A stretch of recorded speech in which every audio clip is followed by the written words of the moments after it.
আসসালামু আলাইকুম। কেমন আছেন সবাই? স্বাগত জানাচ্ছি আমার একটি নতুন ভিডিওতে। আমার একটি পোর্টফোলিও প্রজেক্ট আছে যেখানে এখানে আমি যদি আমার স্ক্রিনটিতে যাই তাহলে দেখতে পাচ্ছি যে এই প্রজেক্টটিতে এখানে আমার এই যে ডাউনলোড রেজুমি নামে একটি বাটন আছে যে বাটনটিতে আমি ক্লিক করলে এখানে আমার রেজুমেটি গুগল ড্রাইভে আছে সেখান থেকে এখানে সরাসরি ডাউনলোড হবে এরকম আমি একটি ফাংশনালিটি অ্যাড করতে চাচ্ছি। তো সেক্ষেত্রে যদি আমি এই বাটনটিতে ক্লিক দেই তাহলে পরে যাতে আমার গুগল ড্রাইভ থেকে সরাসরি ভিডিওটি আমার সরাসরি ফাইলটি ডাউনলোড হয়ে যায়। তো চলুন আমরা কিভাবে সেটি ইমপ্লিমেন্ট করতে পারি সেটি আমি দেখা যাক। তো আমি আমার ভিএস কোডে আমি আমার ফাইলটিকে ওপেন করে রেখেছি। আমি সেখানে এখন এটি ওর আ করে দেখাবো। একটি বাটন নিয়েছি যে বাটনটি ডাউনলোড রেজিমি নামে বাটন এবং এখানে আমি অন ক্লিকে একটি ফাংশন রান করেছি যেটি হ্যান্ডেল ডাউনলোড নামে এবং এই ফাংশনটির মধ্যে আমি উইন্ডো ডট ওপেন এরপরে https drive.google.com এই আহ, আমি লিঙ্কটি এখানে দিয়ে দিয়েছি যে লিঙ্কটি এখানে উইন্ডোর মাধ্যমে ওপেন হবে। তো এখানে একটি বিষয় লক্ষণীয় আছে সেটা হচ্ছে এখানে আমরা এক্সপোর্ট সমান ডাউনলোড এটি এখানে দিয়ে দিয়েছি যাতে আমাদের এই ফাইলটি এখান থেকে ডাউনলোড হয় এবং এখানে আইডি সমান ফিল্ড আইডি এই ফাইল আইডি নামে যেটি আছে এখানে আমরা যে ডকুমেন্টটিকে ডাউনলোড করতে চাই এখানে যে ডাউনলোডটিকে মানে যে ডকুমেন্টটিকে আমরা এখানে ইনক্লুড করতে চাই সেই ডকুমেন্টটির আইডিটাকে এখানে আমাদের ইনপুট করতে হবে বা বসিয়ে দিতে হবে। তো আমি চলে যাচ্ছি আমার যেখানে ফাইলটি আছে সেই ড্রাইভে। এটা হচ্ছে আমার সেই ড্রাইভ এবং ড্রাইভে আমরা যখন কোনো ফাইলকে এভাবে ওপেন করব, ওপেন করলে আমাদের এখানে আমি যদি ওপেন করতে চাই, এখানে না আমার এখানে ওপেন করা আছে।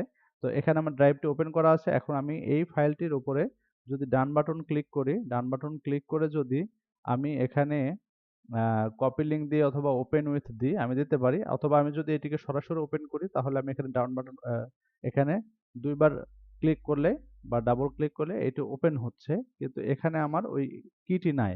এখন আমি যদি আমার আইডিটি নিতে চাই তাহলে যে শেয়ার বাটন আছে আমি এখান থেকে শেয়ার বাটনে অথবা ওখান থেকে আগে যেখানে ছিলাম সেখান থেকেও যদি আমি ইচ্ছা করলাম মানে তাহলে আমি ওখান থেকে শেয়ার বাটনটা নিতে পারতাম। যেমন আমি যদি এখানে ডান বাটন ক্লিক করি তাহলেও এখানে যে শেয়ার বাটনটি আছে অথবা কপি লিঙ্ক আছে আমি যে কোনো জায়গা থেকে নিতে পারি। আমি যদি কপি লিঙ্কে ক্লিক দেই তাহলে এটি এভাবে কপি হয়ে যাবে। এখন কপি হয়ে গেলে আমি এই কপি করা ইউআরএলটিকে আমি এখানে পেস্ট করলাম। পেস্ট করলে আমি দেখতে পাচ্ছি এখানে এই যে drive.google.com/file/d/ এই যে এখানে এই 1 থেকে শুরু করে এই যে এখানে যে এই ভিউ এর আগ পর্যন্ত যে সংখ্যাটি এটি হলো আমার ফাইলের আইডি। তো আমি এটাকে সিলেক্ট করে কপি করে নিলাম। নেওয়ার পরে এখন আমি এখানে এই যে এখানে লেস দ্যান সাইন থেকে গ্রেটার দ্যান সাইন পর্যন্ত এইটুকু আমি মুছে দেব। এইটুকু মুছে দিয়ে এই এন্ড এর আগ পর্যন্ত এবং সমানের পরের থেকে আমি এই ফাইল আইডিটাকে এখানে পেস্ট করে দেব। দেওয়ার পরে এখন আমি যদি এটাকে সেভ দিয়ে দিই তাহলে পরে আমার যে সাইটটি এখন যদি আমি সেখানে গিয়ে যদি এই ডাউনলোড রেজিমি বাটনে ক্লিক দেই তাহলে এখানে যেহেতু আমি এই উইন্ডোটি কিভাবে ওপেন হবে সেটা বলে দেয়নি সুতরাং এটি একটি ব্ল্যাঙ্ক বা নতুন একটি ট্যাবে ওপেন হবে। দেখেন এই যে এটি একটা নতুন ট্যাব ওপেন হলো এবং সেখানে তখন আমার ডাউনলোড করতে বলার জন্য একটি ডায়ালগ বক্স আসতেছে। তো আমি এক্ষেত্রে একটা কাজ করতে চাই সেটা হলো আমরা এখানে এই যে এই ইউআরএল এর পরে আমরা এখানে এই এই উইন্ডোটি ওপেন হওয়ার জন্য আমরা মেথডটি একটু বলে দিতে পারি। তো আমরা চাচ্ছি এটা প্যারেন্টে ওপেন হোক। তাহলে আমরা এখানে লিখে দেব প্যারেন্ট, প্যারেন্ট। তাহলে আমরা যে উইন্ডোতে আছি সেই উইন্ডো থেকেই এটি আমরা ক্লিক দেওয়ার সাথে সাথে এটি ডাউনলোড হয়ে যাবে।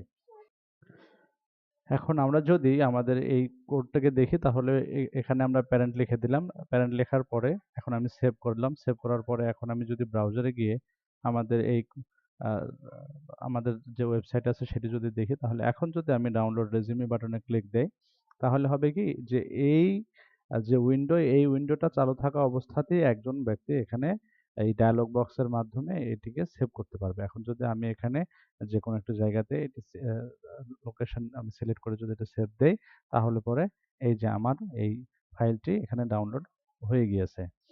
তো এটি ওপেন হয়ে গিয়েছে। এই যে এটি হচ্ছে আমার সেই রেজুমেটি।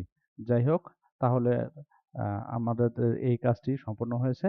ধন্যবাদ সবাইকে সাথে থাকার জন্য। যারা চ্যানেলটিকে এখনো সাবস্ক্রাইব করেনি তারা সাবস্ক্রাইব করবেন এবং যদি ভিডিওটি ভালো লেগে থাকে তাহলে লাইক করবেন এবং শেয়ার করবেন এবং কমেন্ট করবেন। ধন্যবাদ এতক্ষণ সাথে থাকার জন্য।